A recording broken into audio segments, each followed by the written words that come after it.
If you're hurt, injured, don't waste time. Gary Johnson cries for every dime. Welcome to Simply the Law, a program created by attorney Gary C. Johnson. Simply the Law provides free legal advice and encourages happiness and quality of life.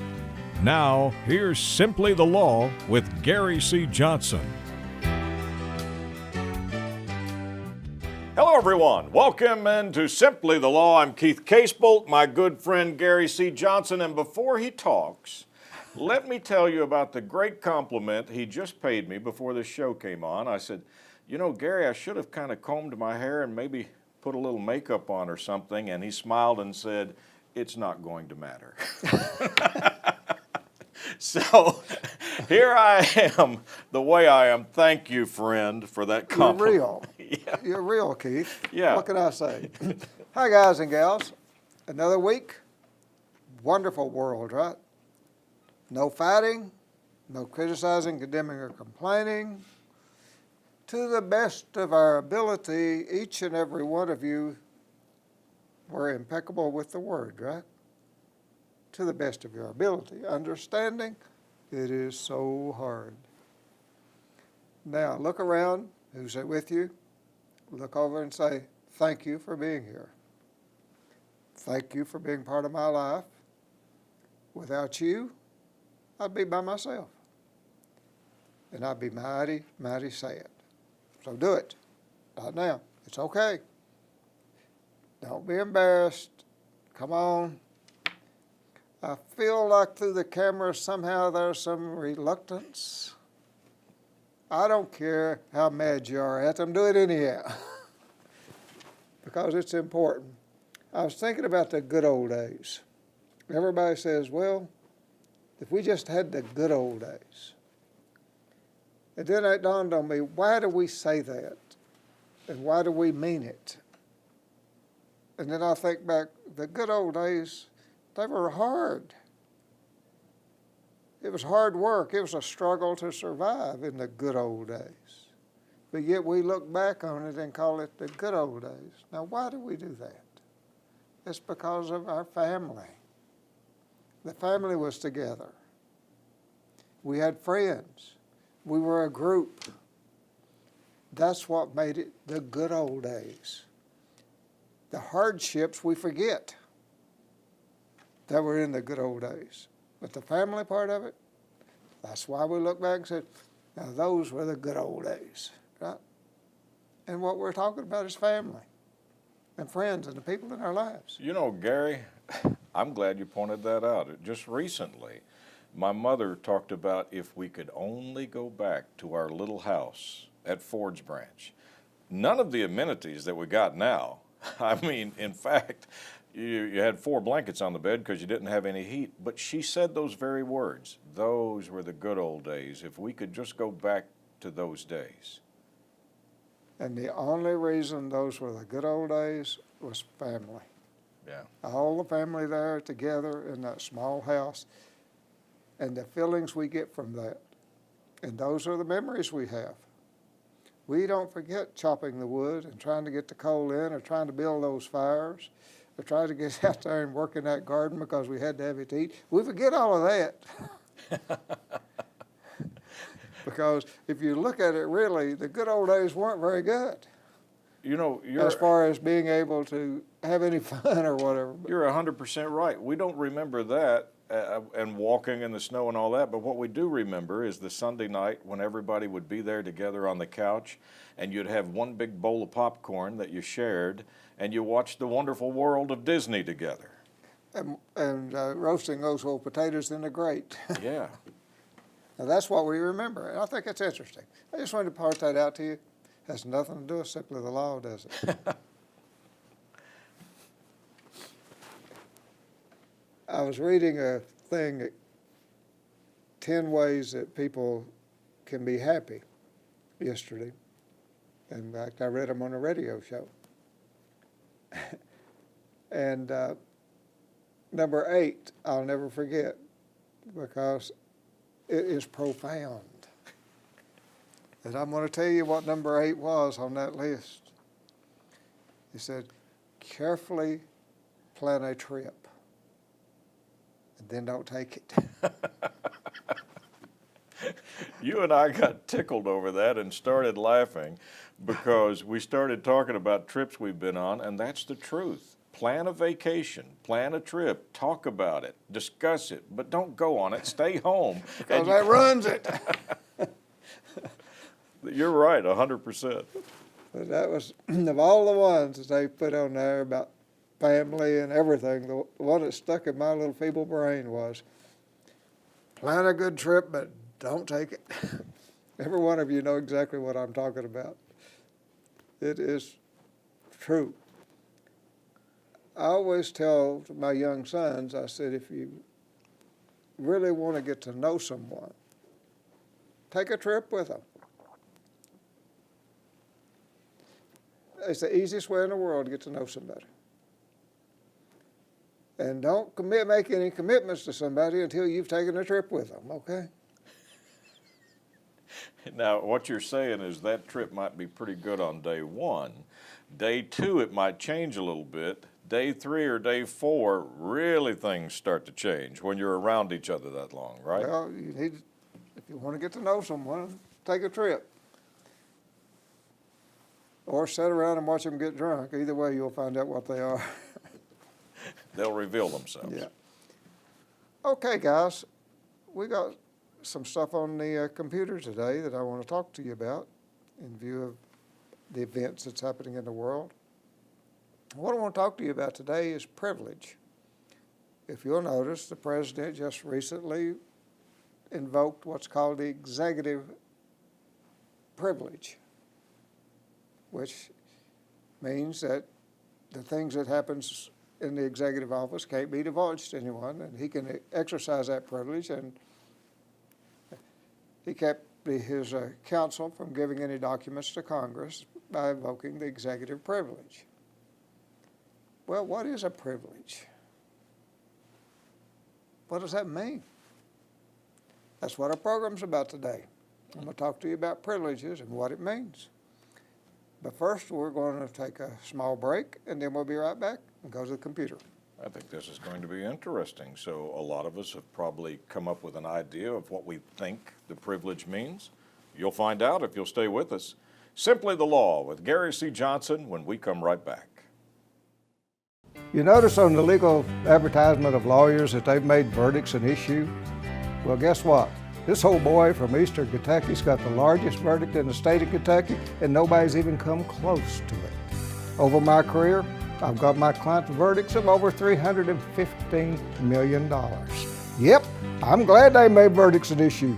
Check my record, and I'll bet you decide it might be wise to give old Gary a call.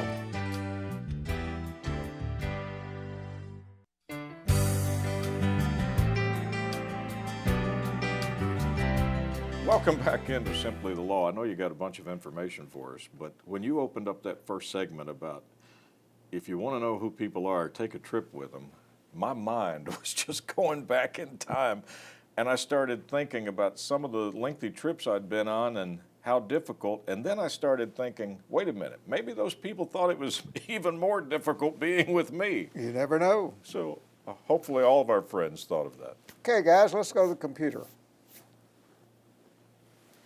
There's our number if any of you in Lexington want to call us. That's my Lexington office, by the way. That's our building there, and if any of you have any problems in Lexington or family, whatever, that needs an attorney down there, I've got 4 attorneys in the office in Lexington. Give us a call.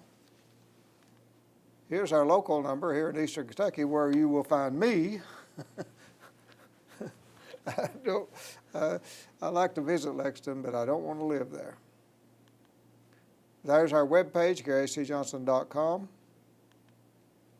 In general, please, my friends, I say this every show for the last many, many years. Make sure you have underinsurance that protects you and your family.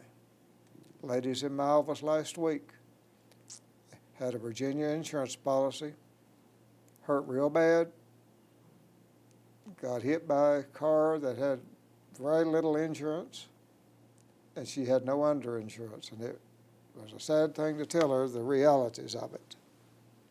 And Gary, what is so tough about this, and I know our friends are looking in and saying, but Gary, the economy, the loss of jobs in the coal industry, we're just trying to make ends meet and to buy extra insurance. And I know it's a hardship, but the hardship, you're sitting here telling them, you had to look at this lady and say, we're not going to be able to get you anywhere near the damages you've got.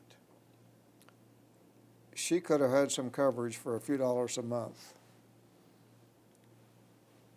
Let me talk about something, you folks. Some of you may get insurance policies in other states. And I strongly recommend to you that you buy your insurance policies in the state of Kentucky. Other states' insurance policies, they just aren't good. They got different provisions in them. Your best place to buy insurance is the state of Kentucky. And you say, well, Virginia policies, no. Tennessee policies, yeah. You want a Kentucky policy. So even if you've got your car registered in Tennessee, see if you can buy your insurance in Kentucky and have a Kentucky insurance policy. We've got 10,000 no fault. They have med-pay, world of difference in the policies. Our underinsurance is exactly what it says it is. They get the other policies in other states, there's offsets against that. I can't go into explaining all the things that are bad about those other states' policies, but I can tell you, my friends, buy your insurance in Kentucky. Get a Kentucky insurance policy. It will be a much better policy than what you have in any of the surrounding states. Much better for your protection, because we got good laws in Kentucky compared to what those other states have. Okay? Good point. I don't know how I got off on that, but when I saw that Virginia policy that this lady had, I started cringing because I knew she wouldn't have underinsurance. Gary, the perception would be, and I'm just saying this from my own standpoint, that if I'm buying off the big insurance company and they're in Kentucky and they're in Tennessee and Virginia, it would be all of the same policy, wouldn't it? Nope. Well, that's a eye-opener. It's not the same policy. In other words, some states where they sell underinsurance on the policy will say that you can never get underinsurance. Whatever amount you've got in underinsurance is reduced by the amount of insurance the other person's got. Even though you paid for $100,000, if the other person had 50, they reduce your underinsurance by 50. There's crazy provisions in those other states that the laws allow them to do. Every insurance company is going to go the cheapest route. It's business. And if the state's law allows them offsets that Kentucky doesn't allow, they're going to put it in the provisions, in the fine print, in their policies. The safest thing for my friends for you to do is buy you a Kentucky insurance policy. It's that simple. Then you will have the benefit of the laws in Kentucky, which allows you to get what you pay for without the offsets and all of those things that kick in other policies in other states. That's all I'm saying. Wow. Okay? Now, let's go back to the computer. Arbitration. By now, you all know you're not going to be signing arbitration agreements, right? Don't have to talk about that anymore. Releases. I ran into this the other day on a release. If you sign a form release for an insurance company, you may release everyone that is responsible. In other words, 2 or 3 different people may have caused a wreck, and they have different insurance companies. And one of the insurance companies wants to settle with you, and you agree to settle. And they sign you a form release, and you don't read it, and it says it releases everybody. Okay? So be careful when you're signing a release. And if you don't understand it, don't sign it. That's simple. Do not sign a release without full knowledge of what you're signing. Gary, let me ask you a question on that. I mean, because you're sitting here, you're telling us, make sure you understand it. And maybe this is just from my part and everybody else can understand it, but documents today and the information today, even down to if you're just getting a cell phone, there's so much stuff on there. I don't know how any of us could understand it. I'm confining what I'm talking to you folks about to wrecks, truck wrecks, car wrecks, whatever. Right. Because you do sign stuff every day that you don't have a clue what it is. We all do. If we get some software we have to sign, we agree to 500 pages of fine print if you want the software. That's a different thing than what I'm talking about. You have some control over what you sign if you've been hurt in a wreck. And if an insurance company, it's not likely, but it's possible, they will come and offer you a fair value for the injuries you have. I haven't seen it, but I'm just assuming it could happen. There's a possibility. It's a possibility. Okay. And if two people cause the wreck that you're in, be careful about what you're signing.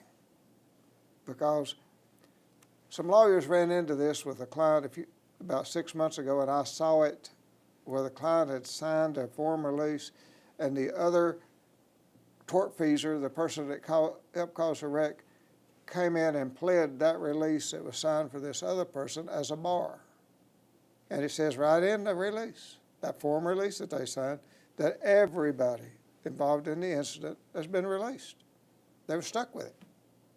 So I just happened to think about that, decided I was going to talk to my friends about it and make you aware. The stuff you can control, be careful about what you sign. If you're leasing property, be careful about what you sign. If someone's coming over you and wanting a right-of-way, be careful about what you sign. Because an easement is a better thing for somebody to have than a deed. Wow. You're saying, what? Why is that so? Well, an easement gives that person, or whatever it is, pipeline company, whatever, the exclusive right to use that piece of property where that easement is. Guess who pays taxes on it? You. Guess who never can use it ever? You. You're kidding. You'd be better off almost to deed it to them and reserve a right to go over it and things like that than you would to give them an easement, because people sign easements and don't even think a thing about it. Be careful what you sign. Think about it. You know, and I want to tell our friends this. The other day, you and I were working on a little project, and a contract came in on this project, and you said, hey, did you look at it, Keith? And I was like, yeah. And you said, what do you think? And I was like, it kind of looks okay. I was reading it, and you just picked it up and said, this is the worst thing I've ever seen in my life. They could take your money. They could never deliver a product. And you were pointing out, one after another, and I'm sitting here going, I read it, and I didn't see any of that stuff. But, of course, I'm not a lawyer. You are. Let's take a break. We'll come right back. We still haven't made it to the computer much, have we? We will. It's all right. We've got time. Information. Isn't it wonderful when you get information? It protects you. It lets you know that you can be safe and secure from the people who would do you wrong. Stay with us. Gary C. Johnson, when we come back with Simply the Law. I'm attorney Gary C. Johnson. I hate these commercials as bad as you do. I have no choice if I want to let you know that I'm in the business of practicing law, representing injured people, except to do this commercial. I don't fish, I don't golf, I get money for injured people. Check my record, go to GaryCJohnson.com, and I'll bet you if you've been hurt, you might want to give me a call.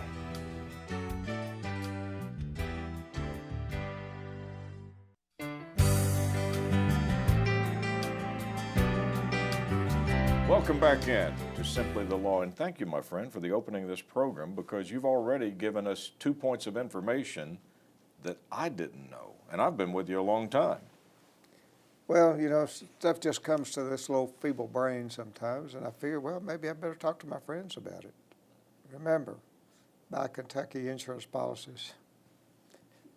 When you end up going to a lawyer, he'll smile when he sees it's a Kentucky policy you've got, because it will not have all of those exclusions in it that insurance companies use to prevent you from recovering. Back to the computer.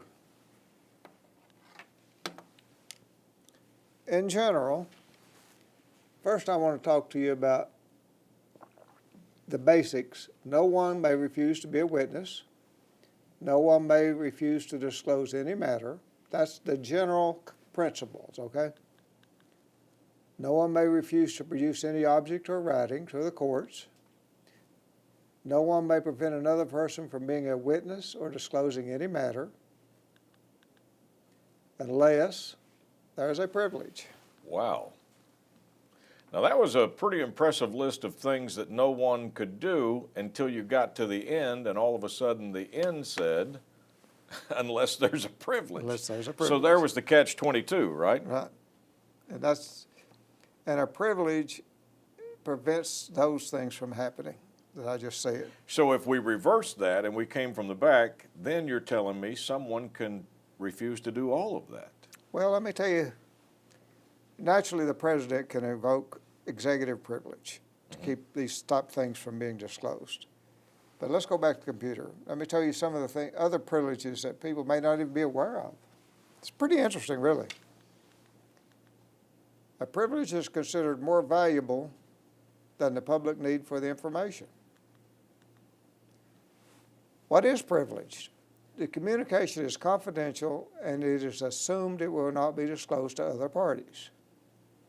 The community recognizes the need to protect the relationship between the parties.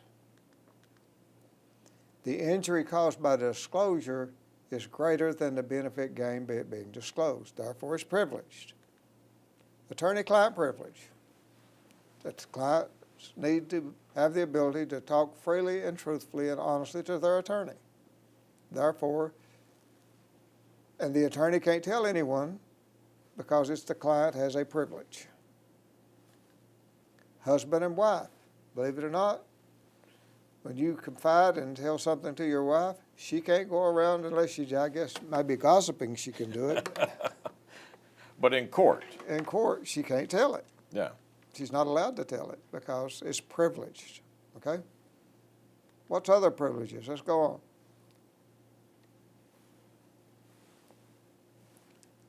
Religious, there's religious privileges. You know, the areas of privileges are counsel and client, a psychotherapist, and a patient. Self-incrimination, the Fifth Amendment's privileged. Any communications that are made in the presence of a third party are not privileged. So, let me talk about that for a second. You're going to your lawyer or your psychiatrist or whoever, and you're going to tell them confidential information, and you take your friend or whoever drove you in there with you. You say, oh, I don't mind them hearing what I have to say. Guess what? If they're in that meeting, anyone other than you and your lawyer, there is zero privilege. None. Wow. It can be divulged to anybody. So don't do it. And it's easy to do. Oh, yeah, I'll bring somebody else in and let them talk. I wouldn't even bring my spouse in to be safe and protecting that attorney-client privilege. Remember, just the two of you, if you're going to have a privilege. Let's take our last break and we'll come right back. You know, it is fun to learn, especially the information that Gary is giving us, because We never know when this is going to be vitally important to us. Stay with us. We'll finish up the program when we come back. Gary C. Johnson and Simply the Law. Insurance companies will test lawyers to see if they know what they're doing. Luckily, they tested me. And because of that, over the years, I've been able to get verdicts for my clients in excess of $315 million in the state of Kentucky, most of which are just in eastern Kentucky. We proved we know what we're doing. We proved we can go in front of a jury. And guess what? Most of my cases settle now. Wonder why? Give us a call.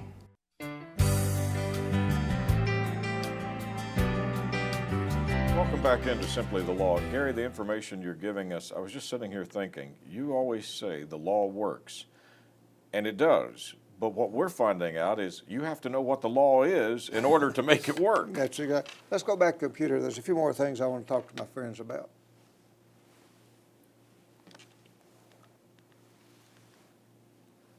There is no doctor-patient privilege recognized in Kentucky except in the treatment of mental illness conditions. So whatever you tell your doctor, the doctor can be forced to tell it. And people think, well, this is my doctor, and it's privileged what I say to him. It is not. Many states recognize the doctor-patient privilege, but Kentucky does not. Thought you guys might want to know that. Medical privileges applies only in two circumstances: a counselor-client privilege and a psychotherapist, such as a psychiatrist or a counselor or thing like that, patient privilege. Other than that, no privilege. Kentucky Rule of Evidence 506. Counselors include certified school counselor, sexual assault counselor, drug abuse counselor, alcohol abuse counselor. Psychotherapist patient privilege, Kentucky Rule of Evidence 507, that includes a person's licensed in Kentucky or another state to practice medicine while engaged in the diagnosis of a mental illness. That is privileged, those communications are. And now, who does that include? Persons licensed or certified in Kentucky or another state, and a clinical social worker is a person that the privilege applies to. This includes statements made in group therapy, believe it or not, even though there's a group. An exception to everything, right? A client has a privilege to refuse to disclose confidential communications made for purposes of obtaining legal representation. There's actually a rule of law on that. And that's enough on privileges. My friend, I like it when you spend some time thinking, because every time you think, we get to learn. Very good information. Thank you so much for tuning in this evening to Simply the Law. Gary Johnson and I really do appreciate you taking this time, and as always, we look forward to seeing you again next week at this same time. Thank you for watching Simply the Law, a program created by Gary C. Johnson. Until next week, may you be safe, blessed, and happy.